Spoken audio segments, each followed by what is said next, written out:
terima kasih. Kami percaya oleh karena salib-Mu Tuhan, kami dimenangkan. Terima kasih Tuhan, sebentar lagi kami akan memuji dan menyembah dan memuliakan nama-Mu. Kami mau bersorak-sorai demi nama-Mu Tuhan. Hanya di dalam nama Bapa, Putra, dan Roh Kudus, di dalam nama Tuhan Yesus kami berdoa. Haleluya, amin. Shalom semuanya. Shalom. Masih bersuka cita di dalam Tuhan. Amin. Beri tepuk tangan yang meriah bagi Tuhan. Untuk saudara-saudara yang di rumah, beri tepuk tangan juga bagi Tuhan kita Yesus Kristus. Mari sama-sama kita angkat satu pujian. Roh Kudus tercurah di tempat ini. Haleluya Yesus.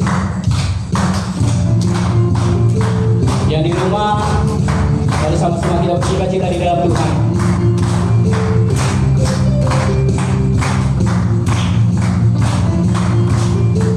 Katakan Roh Kudus tercurah di tempat ini.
Lebih dari pemenang.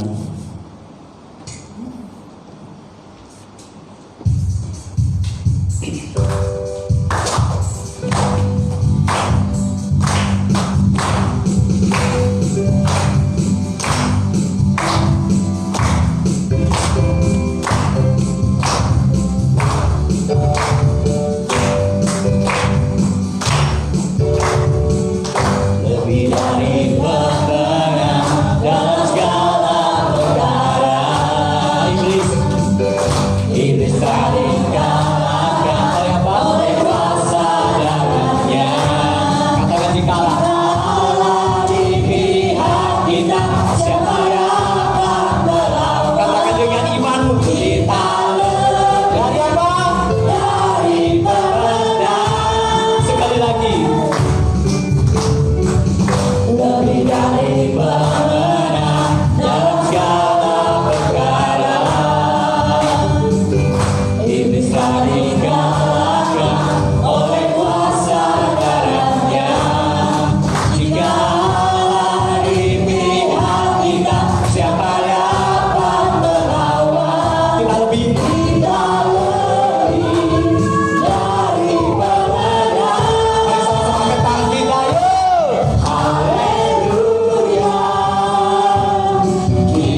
Mari kita sama-sama mempersiapkan hati kita. Ya Bapa, sungguh kami bersyukur pada hari ini yang telah Kau berikan kepada kami. Terima kasih Bapa.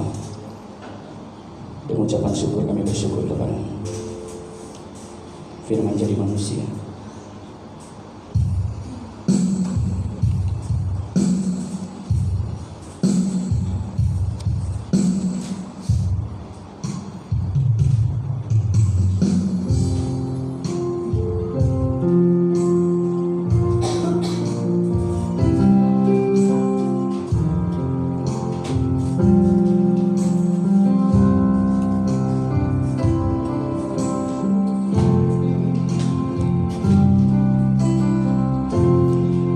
Menjadi manusia yang di antara kita,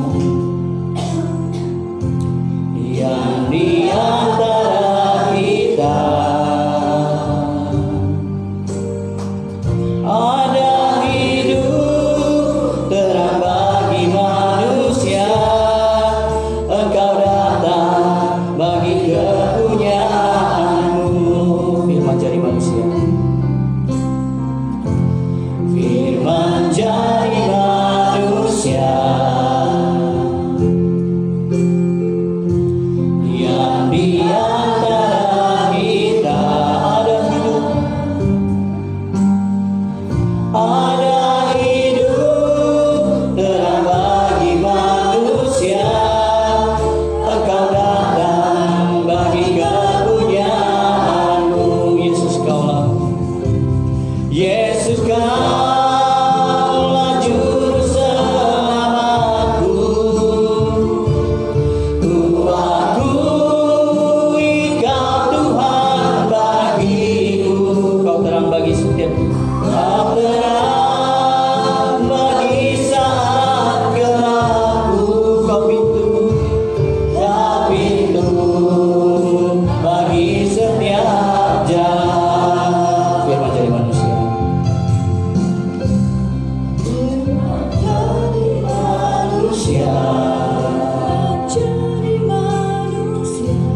yang di antara kita ada hidup terang bagi manusia. Engkau datang bagi kepunyaanmu. Yesus, Yesus Kaulah juru selamatku. Ku akui Kau Tuhan, ku akui Kau Tuhan bagiku. Kau terang bagi saat gelapku. Kau pintu bagi setiap jalan. Yesus Kau, Yesus Kau juru selamatku. Ku akui Kau Tuhan, ku akui Kau Tuhan bagiku. Kau terang bagi saat gelapku. Kau pintu bagi setiap jalan. Sekali lagi firman jadi manusia, Firman jadi manusia, Firman jadi manusia, yang di antara kita ada hidup dan terang bagi manusia. Ada hidup terang bagi manusia. Engkau datang bagi kepunyaanmu. Yesus, Yesus Kaulah juru selamatku. Ku akui Kau Tuhan, ku akui Kau Tuhan bagiku. Kau terang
kekekalan.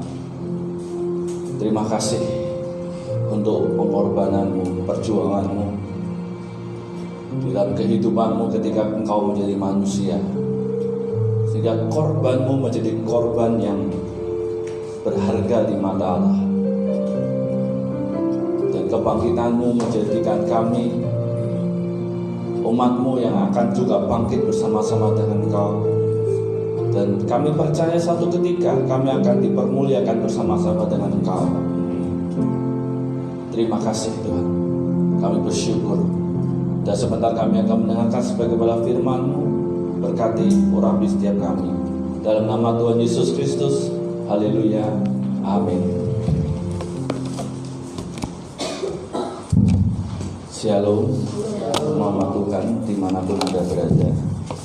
Istimewa Anda yang di rumah, shalom.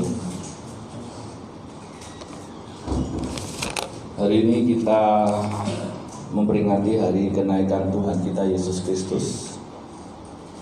Ya, kita akan bicara tentang rahasia daripada kenaikan Yesus Kristus ke surga. Karena kadang-kadang orang nggak mengerti kenapa toh Yesus mesti naik ke surga. Nah, untuk melihat itu kita harus tahu dulu kenaikan Yesus tidak mungkin terjadi tanpa kematiannya Yesus. Kenaikan Yesus nggak mungkin terjadi tanpa kebangkitannya Yesus. Jadi ini satu paket yang harus ada di dalam karya keselamatan. Ini namanya Injil. Jadi orang kadang-kadang memberitakan Injil, memberitakan apa? Tentang kematian Yesus, kebangkitan Yesus untuk nebus dosa manusia dan kenaikan Yesus ke surga. Ya. Jadi Yesus datang ke dunia itu seringkali banyak orang mengkaitkan dengan kehidupan jasmani. Tapi kita mesti tahu keselamatan kita ini bicara tentang kehidupan kekal. Ya, ini yang harus kita sebagai anak-anak Tuhan miliki. Karena kalau kita tidak memiliki tentang pengertian ini, maka yang terjadi adalah banyak orang Kristen pada akhirnya menjadi kecewa. Kecewa dengan mungkin hamba Tuhannya, kecewa mungkin dengan pelayan Tuhannya, kecewa mungkin dengan sesama anggota jemaat. Kenapa? Karena fokusnya tidak diarahkan kepada yang namanya kehidupan kekal atau sorga. Ketika orang fokusnya kepada dunia, yang terjadi adalah orang tersebut akan kecewa. Karena apa yang bisa diberikan dunia? Hari ini mungkin Anda bisa senang, besok Anda bisa kecewa. Maka dari itu kita sebagai anak-anak Tuhan mesti mengerti, ketika Anda percaya Yesus, ini bukan bicara tentang janji-janji Tuhan dalam kehidupan dunia ini, tapi yang akan datang, yang namanya sorga, kehidupan kekal. Ya, lah, ada satu proses kehidupan Yesus hingga kematiannya di kayu salib dan dibangkitkan dan naik ke surga menjadi sempurna itu bergantung penuh dari kehidupan Yesus ketika dia lahir ke dunia. Kenapa saya katakan begitu? Karena begini, ketika Yesus ini tidak hidup di dalam kekudusannya, di dalam kekudusan Allah, ketika dia ada di dalam dunia, dia tidak menjaga ini, maka kematiannya nggak ada artinya. Saya ulangi ya, ketika Yesus lahir ke dunia menjadi manusia, dan ketika dia menjadi manusia, dia tidak menjaga kehidupannya untuk tetap penuh dengan yang namanya Roh Kudus, hidup dalam pimpinan Roh Kudus, melakukan kehendak Bapaknya di surga, maka yang terjadi kematiannya itu tidak ada arti. Kenapa begitu? Dalam 1 Petrus 1 ayat 18 dikatakan begini. Sebab kamu tahu bahwa kamu telah ditebus dari cara hidupmu yang sia-sia, yang kamu warisi dari nenek moyangmu itu, bukan dengan barang yang fana, bukan pula dengan perak atau emas, melainkan dengan darah yang mahal. Anda perhatikan, yaitu darah Kristus yang sama seperti darah anak domba yang tak bernoda dan tak bercacat.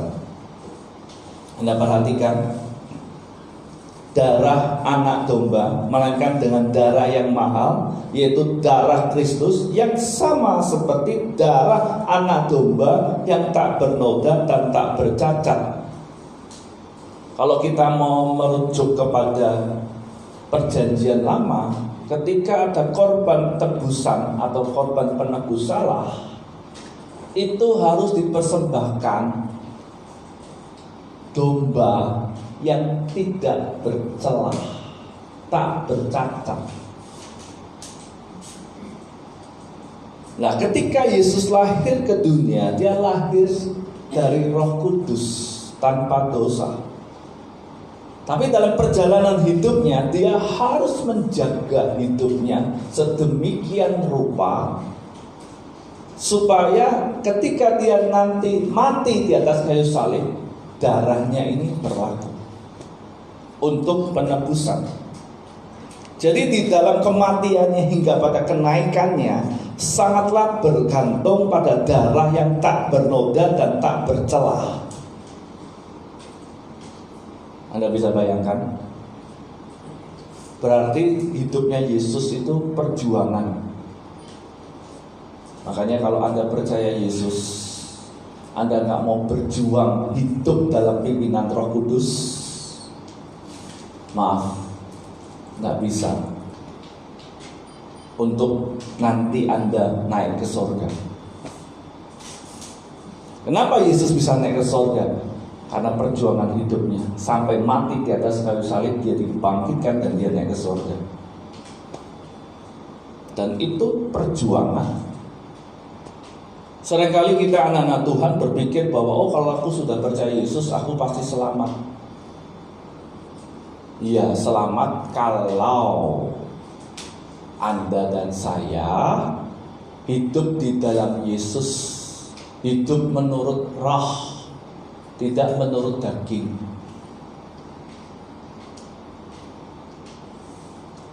Jadi Tuhan itu bukan Tuhan yang hanya lahir langsung selamat, enggak. Yesus itu harus mengalami proses. Sampai naik ke surga itu dia mengalami proses. Dia berjuang sedemikian rupa. Demi siapa? Demi Anda dan saya, demi umat manusia. Supaya lewat kematiannya, lewat darahnya yang tak bernoda, tak bercelah, itu nebus dosa kita semua. Dan pada akhirnya nanti ketika Yesus naik ke surga, dia mau Anda dan saya juga sama-sama naik ke surga bersama-sama dengan dia. Ya, jadi tanpa darah yang tak bernoda dan tak bercelah, semuanya gagal. Jadi nggak ada artinya kalau Yesus mati tapi dia hidupnya nggak dijaga, nggak ada artinya. Gagal. Jadi ini perjuangan yang berat bagi Yesus Tuhan kita.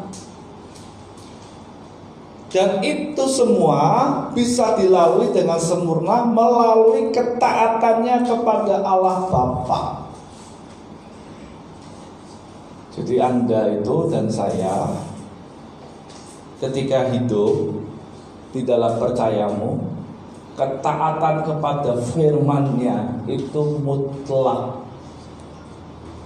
Gak bisa enggak.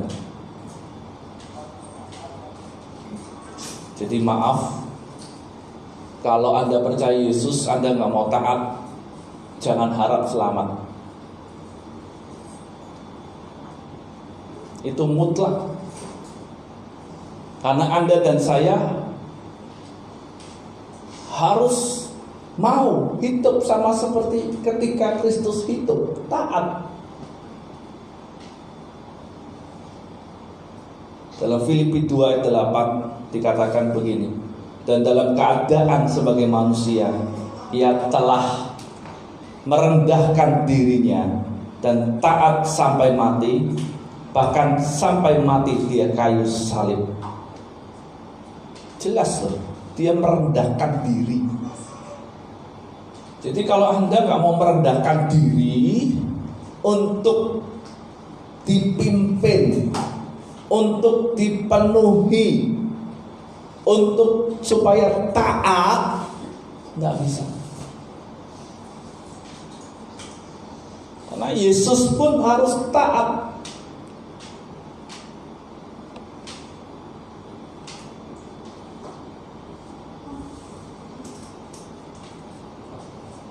Ya, Yesus pun harus taat. Kalau Yesus gak taat, wah, percuma kematiannya, gak ada arti. Apa yang membuat Yesus ditinggikan? Karena ketaatannya ini. Nah sekarang Anda dan saya juga harus mau taat.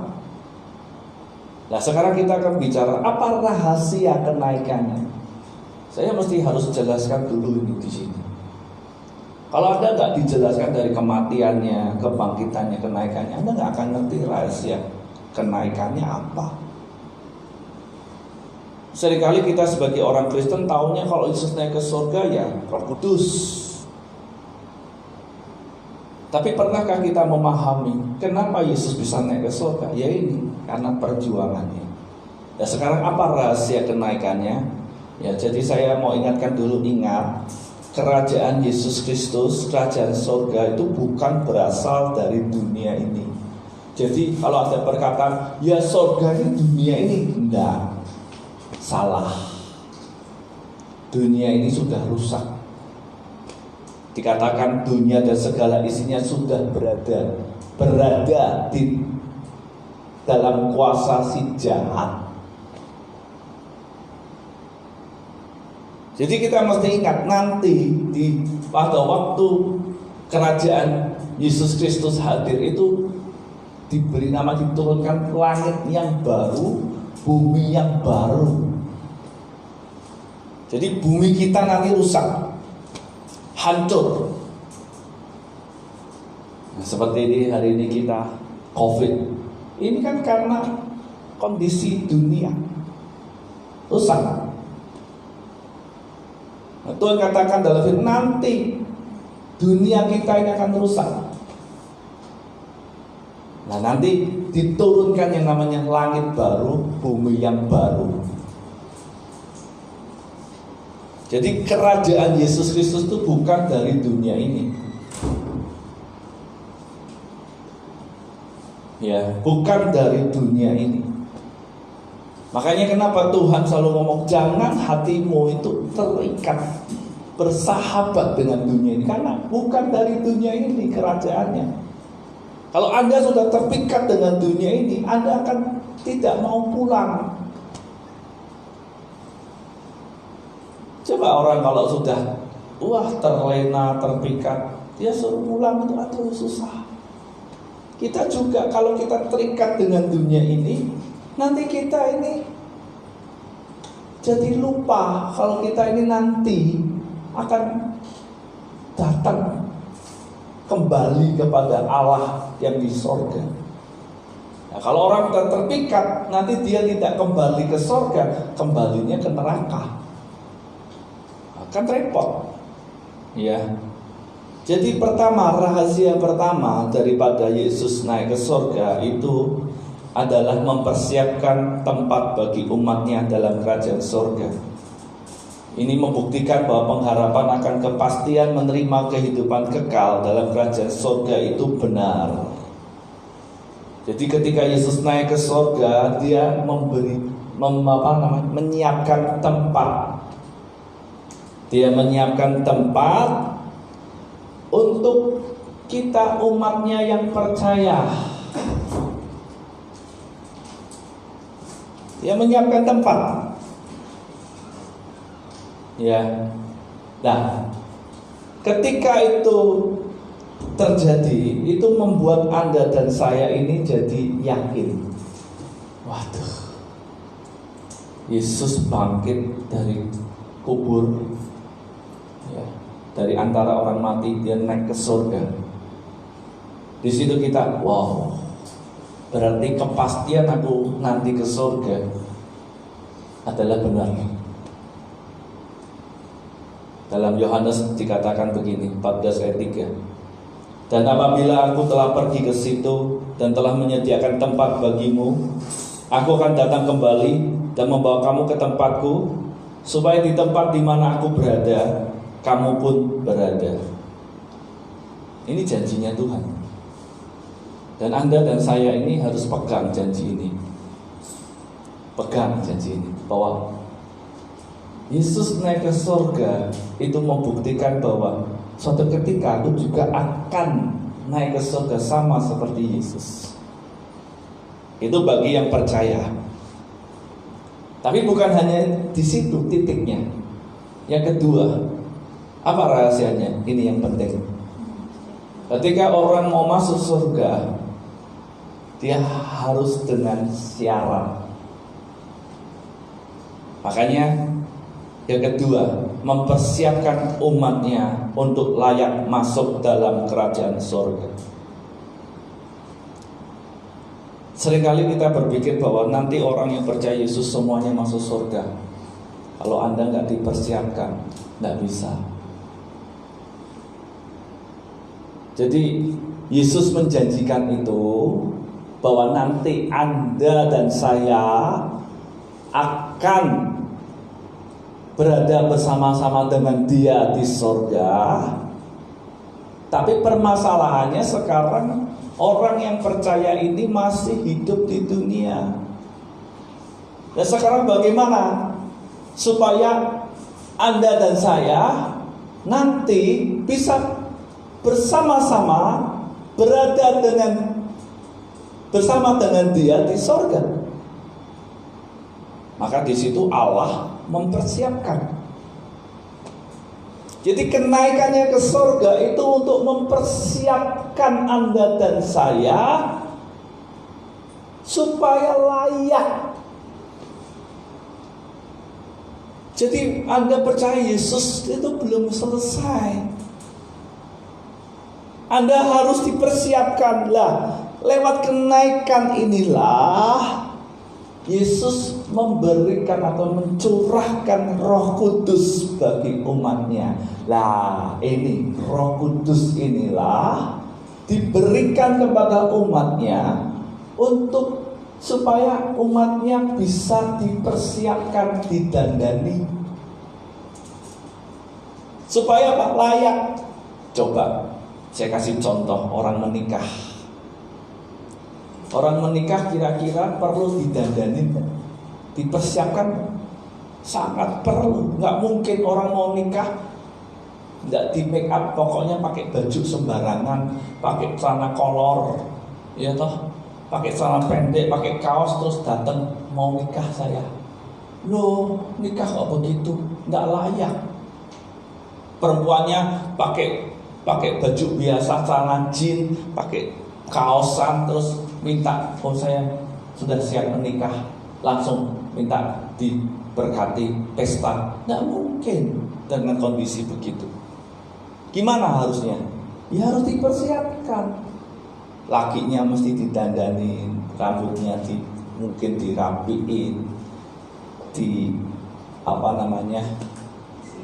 di make up dengan baik, untuk wajahnya mungkin, pakaiannya, semuanya disiapkan. Yang perempuan lebih lagi susah, di make over, ya, rambutnya mungkin dikepang-kepang atau gimana, pakai pakaian pengantin saja itu butuh waktu setengah jam lebih. Kenapa? Memang susah pakainya. Jadi jangan dipikir enak, enggak, harus dipersiapkan semuanya. Ya, belum nanti udah pakai, waduh mau datang ke pernikahan, waduh berat itu baju. Mungkin yang laki pakai jas panas. Ya tapi itulah, kita harus siap. Lah, Tuhan tahu Anda dan saya gak mungkin bisa hidup benar tanpa Roh Kudus. Nah, tapi kalau Yesus tidak naik ke surga, Roh Kudus tidak diberikan. Makanya di dalam Yohanes 16 ayat 7 dikatakan begini. Namun benar yang kukatakan ini kepadamu adalah lebih berguna bagi kamu, ya, jika aku pergi. Sebab jikalau aku tidak pergi, penghibur itu tidak akan datang kepadamu. Tetapi jikalau aku pergi, aku akan memutus dia kepadamu. Nah, jadi kenapa Yesus harus naik ke surga? Ini klimaksnya, Yesus naik ke surga, supaya karya keselamatannya itu bisa disebarkan sampai ke seluruh umat manusia melalui Roh Kudus, bekerja sama dengan kita. Jadi kalau penghibur itu tidak akan datang kalau Yesus tidak naik ke surga. Jadi itu punya bagiannya masing-masing. Ya, jadi Roh Kudus itu harus diberikan kepada kita umat Tuhan, orang percaya, supaya dapat layak masuk dalam kerajaannya. Jadi itulah sebabnya Roh Kudus diberikan untuk menyiapkan umatnya. Anda itu disiapkan. Kalau Anda nggak mau disiapkan, Tuhan nggak mau.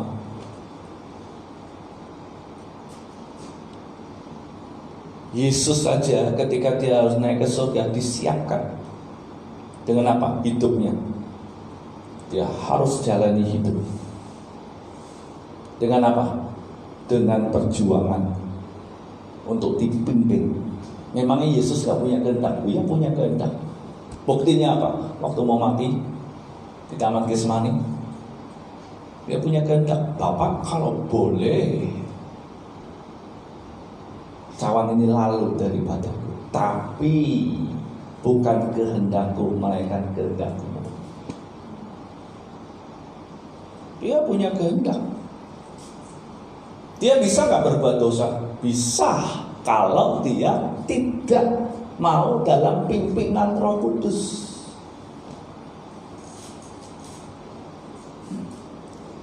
Jadi Yesus itu bisa berhasil sebagai manusia sampai pada klimaksnya itu karena dia mau dipimpin dan dia mau taat.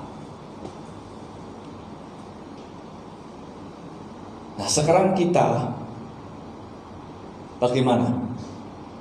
Ketika dia naik ke surga, dia tahu manusia ini tidak bisa, umatku ini tidak bisa sendirian. Jalani hidup ini tidak bisa sendirian. Hidup dalam imannya ini tidak bisa. Nanti pasti berbuat dosa.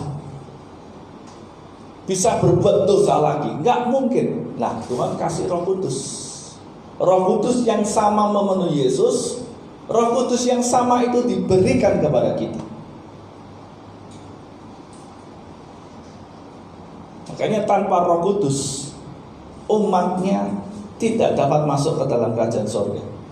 Tidak bisa. Walaupun Anda sudah terima Yesus, tapi kalau Roh Kudus tidak hidup dalam hidupmu, tidak bisa. Itu satu paket. Jadi kalau Anda berkata saya percaya Yesus, Roh Kudus harus penuh dalam hidupmu, pimpin hidupmu. Kalau Roh Kudus gak pimpin hidupmu, nggak bisa. Jadi keselamatan itu sendiri gak akan ada artinya.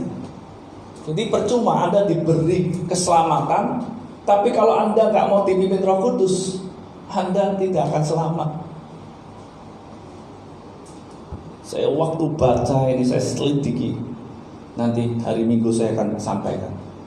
Kenapa kita nggak selamat tanpa Roh Kudus? Nggak bisa. Pasti gagal. Dan keselamatan yang diberikan itu nggak ada artinya. Anda mau percaya Yesus, tapi Anda nggak mau dipimpin Roh Kudus, nggak ada artinya. Makanya Anda dan saya, kalau Anda mau jadi orang Kristen, percaya Yesus, Anda harus mau dipimpin oleh Roh Kudus. Harus dan mutlak. Jadi nggak semua orang nanti selamat, nggak semua orang nanti masuk surga. Nanti pada waktu penghakiman orang akan kaget. Loh, saya kan sudah percaya Yesus. Katanya percaya Yesus masuk surga. Ini Tuhan setelkan videonya. Nih lihat. Kamu percaya dengan mulutmu saja, hatimu nggak percaya.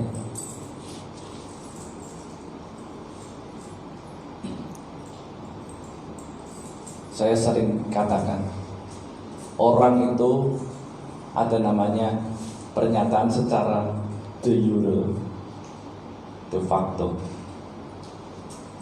Seperti contoh baptisan. Apa inti dari baptisan? Mati bagi dosa, hidup bagi Allah. Waktu Anda diselam di situ, itu secara de jure, iya, saya menyatakan saya mau mati bagi dosa, hidup bagi Allah. Tapi pertanyaannya, secara fakta, apakah Anda lakukan itu setiap hari?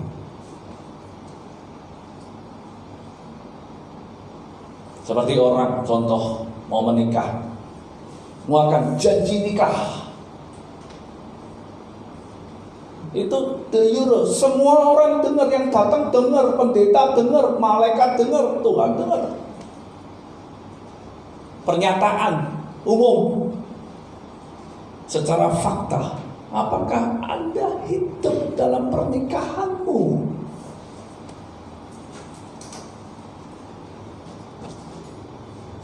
Banyak orang Kristen hanya secara de jure, oh ya aku baptis, oh ya aku percaya. Faktanya bagaimana? Apakah Anda setiap hari mau dipimpin oleh Roh Kudus? Mati bagi dosa itu bukan bicara hanya waktu Anda percaya Yesus hari itu, baptis hari itu, enggak. Setiap hari. Kenapa? Setiap hari Anda berjuang untuk melawan dagingmu ini. Keinginan-keinginannya. Setiap hari Anda harus matikan terus. Setiap hari Anda harus hidup bagi Allah. Ya, bayangkan saja kalau hidupmu tanpa Roh Kudus, berhasil? Gagal. Gagal. Keselamatan itu nggak ada artinya. Makanya Anda dan saya, kalau Anda mau supaya hidupmu mencapai goalnya yang Tuhan inginkan atau Tuhan janjikan, tidak ada cara lain. Anda mesti pertama percaya. Yang kedua, Anda harus mau dipimpin oleh Roh Kudus. Dan Yesus Allah itu sudah ngerti itu. Jadi kenapa Tuhan itu memberikan Roh Kudus? Karena Dia tahu manusia nggak bisa. Jadi Anda terima janji, Allah juga mempersiapkan supaya janji itu bisa terrealisasi dalam hidupmu, hidup Anda dan saya. Jadi kalau Allah nggak ikut campur untuk mempersiapkan Anda dan saya, gagal. Kematiannya Yesus itu tanpa Roh Kudus nggak ada artinya. Kenapa? Pada akhirnya manusia pasti gagal. Nah itu sebabnya Roh Kudus diberikan Nah, bagaimana kita sebagai umat Tuhan? Kita sebagai umat Tuhan ya harus mau taat, mau tidak mau, dalam pimpinan Roh Kudus atau penuh Roh Kudus setiap hari, sehingga kita dapat hidup dalam kehendak Bapa dan terluput dari hidup dalam dosa setiap hari. Anda dan saya, kalau Anda nggak mau penuh Roh Kudus setiap hari, saya yakinnya kita pasti jatuh dalam dosa.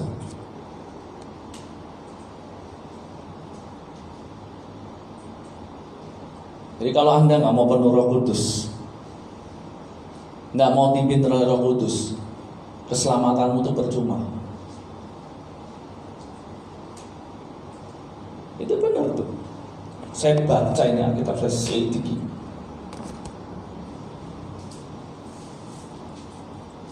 Nggak ada artinya. Waktu saya lihat, saya kaget. Wow, nggak bisa. Kenapa? Dosa itu ngintip. Dosa itu sudah ngintip. Dikatakan waktu Kain itu bunuh, marah sama Habel, apa yang dikatakan Tuhan? Dosa ngintip kamu.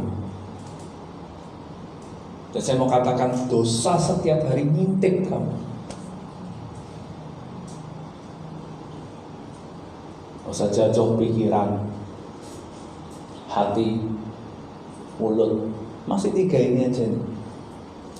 Susah. Bayangin kalau Anda nggak mau penuh Roh Kudus. Bagaimana penuh Roh Kudus? Ya Anda harus mau punya hubungan dengan firman, doa. Orang kalau nggak mau baca firman, nggak mau berdoa, ya pasti bisa berbuat dosa. Kenapa? Pasti nggak penuh Roh Kudus. Oh, saya penuh Roh Kudus, Om. Pak, saya bahasa roh tiap hari. Memang bahasa roh bisa membuat kamu penuh Roh Kudus. Bahasa roh itu karunia. Penuh Roh Kudus bicara ketaatan. Kamu bisa bahasa roh tapi kamu nggak taat, ya nggak ada artinya. Waktu saya lihat ini, wow. Jadi Yesus naik ke sorga itu bukan hanya mempersiapkan tempat, tapi mempersiapkan Anda dan saya. Supaya apa? Selamat. Sampai pada goalnya.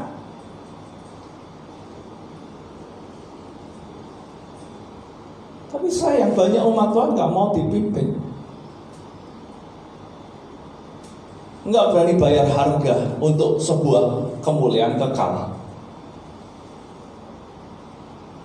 Lebih besar harga dirinya daripada harga darah Yesus. Nggak mau sakal diri pikul salib, maunya nyenangkan keinginan dagingnya. Hari ini saya mau katakan, Anda nggak mau taat, jangan harap bisa sampai ke surga. Yesus bisa naik ke surga karena ketaatannya. Dikatakan taat sampai mati di atas kayu salib. Jadi keselamatan itu bukan barang murahan. Banyak orang Kristen menganggap keselamatan itu barang murahan. Wah, tidak apa-apa kan percaya Yesus selamat. Ya, berbuat dosa yang minta ampun, berbuat dosa yang minta ampun. Hidup dalam dosa terus, itu menghina.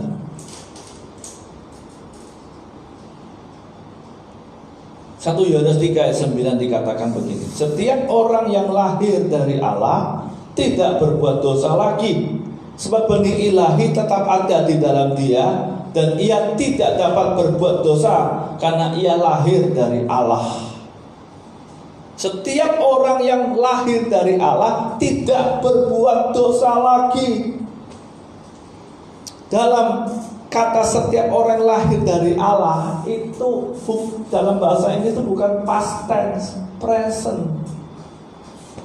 Bukan past, bukan masa lalu, bukan ini. Oh, aku udah percaya Yesus, aku penuh Roh Kudus. Oh, cukup. Enggak. lahir dari Allah, penuh Roh Kudus, itu harus setiap hari. Sekali Anda nggak penuh Roh Kudus, maka Anda akan berbuat dosa. Masa? Coba aja. Makanya orang kalau nggak penuh Roh Kudus nggak bisa. Saya kasih contoh begini. Dalam sebuah pernikahan, misalnya saya dengan istri saya, Naomi di dalam saya di dalam Naomi. Betul ya? Kalau Naomi tidak penuh dalam hidup saya, yang terjadi begini. Waktu saya jalan keluar, ada wanita lain mendekati saya. Karena Naomi tidak penuh dalam hidup saya, maka yang terjadi gini, saya akan bisa tertarik dengan yang lain karena Naomi tidak penuh dalam hidup saya. Sebaliknya, istri saya Naomi, kalau David tidak penuh dalam kehidupan istri saya Naomi, ketika ada pria lain yang mungkin ngerayu, mungkin menggoda lebih baik dari saya, dia akan bisa tergoda karena David tidak penuh di dalam kehidupan Naomi. Paham ya? Kalau Roh Kudus tidak penuh dalam kehidupanmu, maka kau akan tergoda dengan dosa.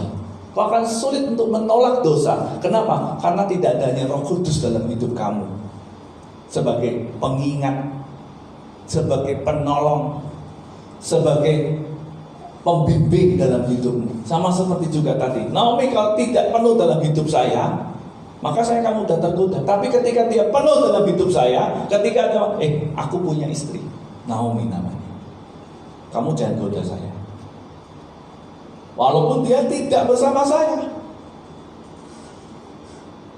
hidupmu juga sama. Kenapa dikatakan benih ilahi tetap ada di dalam dia dan ia tidak dapat berbuat dosa karena ia lahir dari Allah, karena dia penuh Roh Kudus. Ketika dia mau melakukan dosa, Roh Kudus ini ngomong, jangan, itu dosa.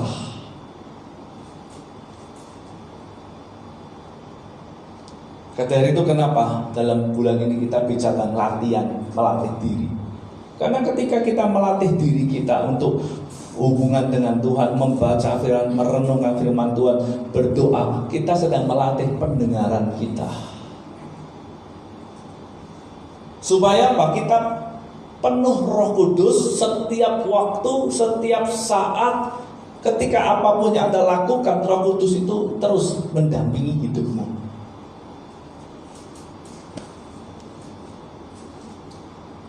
Waktu saya lihat ini, wow, seringkali banyak orang Kristen nggak mau lakukan itu. Dia pikir nggak baca Alkitab satu hari nggak apa-apa. Bagi saya pasti apa-apa.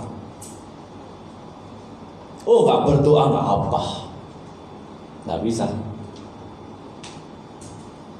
Namanya hubungan itu terus harus dibangun setiap hari. Kalau Anda nggak bangun itu tiap hari, sulit. Maka dari itu kenapa Yesus naik ke surga? Dia harus memberikan Roh Kudus kepada kita untuk nolong kita. Kalau dia nggak nolong kita, nggak bisa. Kebagian kita adalah taat. Taat dalam pimpinannya. Kenapa? Karena kita yakin nanti suatu ketika aku akan bertemu kembali dengan Yesus. Suatu ketika aku nanti akan menatap dia secara langsung dalam kemuliaan. Dan itu yang saya harapkan. Suatu ketika saya datang kepada Yesus, saya memandang wajahnya, saya bersama-sama dengan dia di surga. Itu yang jadi pengharapan saya. Dan saya berharap ini juga jadi pengharapan Anda semua.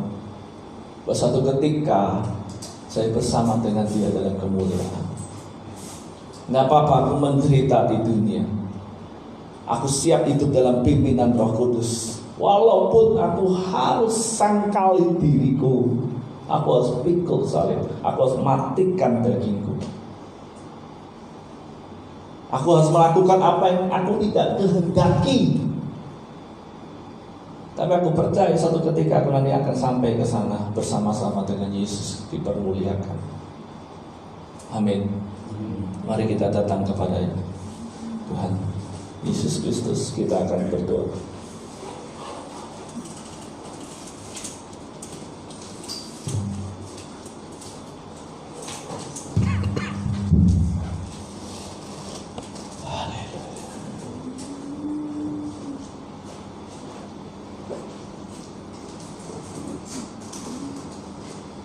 Hidupku menggenapi firman-Mu, tanda mujizat sertai tiap langkahku. Kau bersamaku di dalamku, jadi bukti kebesaran-Mu. Hidupku menggenapi firman-Mu, tanda mujizat sertai tiap langkahku. Kau bersamaku di dalamku, jadi bukti kebesaran-Mu. Tuhan Kau sempurna, Tuhan Kau sempurna dalam rencana-Mu, dan karya-Mu. Ku serahkan hidupku, murnikan dengan Roh-Mu. Tuhan Kau sempurna, Tuhan Kau sempurna dalam rencana-Mu dan karya-Mu. Ku serahkan hidupku, murnikan dengan Roh-Mu. Hidupku menggenapi firman-Mu, tanda mujizat sertai tiap langkahku. Kau bersamaku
Terima kasih Yesus, Kau memberikan Roh Kudus dalam hidup kami. Karena kami tahu ketika kami menerima keselamatan-Mu, kami tidak akan mampu hidup di dalam keselamatan itu sendiri, atau kami tidak akan mampu untuk mengerjakan keselamatan itu dengan kekuatan kami. Kami perlu bekerja sama dengan Roh-Mu yang kudus. Ya, saat ini Roh Kudus, Kau penuhi setiap kami umat-Mu. Kau mampukan kami. Berkaryalah, bekerjalah dalam diri kami. Kami mau taat kepada-Mu. Kami mau menurut akan pimpinan-Mu. Ampuni kami jikalau kami seringkali mendukakan hati-Mu. Ampuni akan setiap pemberontakan kami. Pada siang hari ini kami mau berkata, mengambil satu komitmen yang baru, bahwa kami mau hidup di dalam pimpinan-Mu. Terima kasih Tuhan untuk firman-Mu. Berkati setiap kami. Berkati setiap umat-Mu dimanapun mereka berada. Agar mereka dapat hidup dalam pimpinan-Mu, Tuhan. Kami percaya ketika kami hidup dalam pimpinan-Mu, mujizat-mujizat yang ajaib itu akan menyertai kehidupan kami. Terima kasih Tuhan, kami bersyukur. Kami berdoa Tuhan untuk bangsa dan negara kami Indonesia. Terus Tuhan, nyatakan akan kuasa-Mu di tengah-tengah bangsa kami Indonesia. Memberkati kota kami, Pontianak, Kuburaya, memberkati dan Tuhan Yesus Kristus. Dan sebentar kami akan mengakhiri ibadah kami.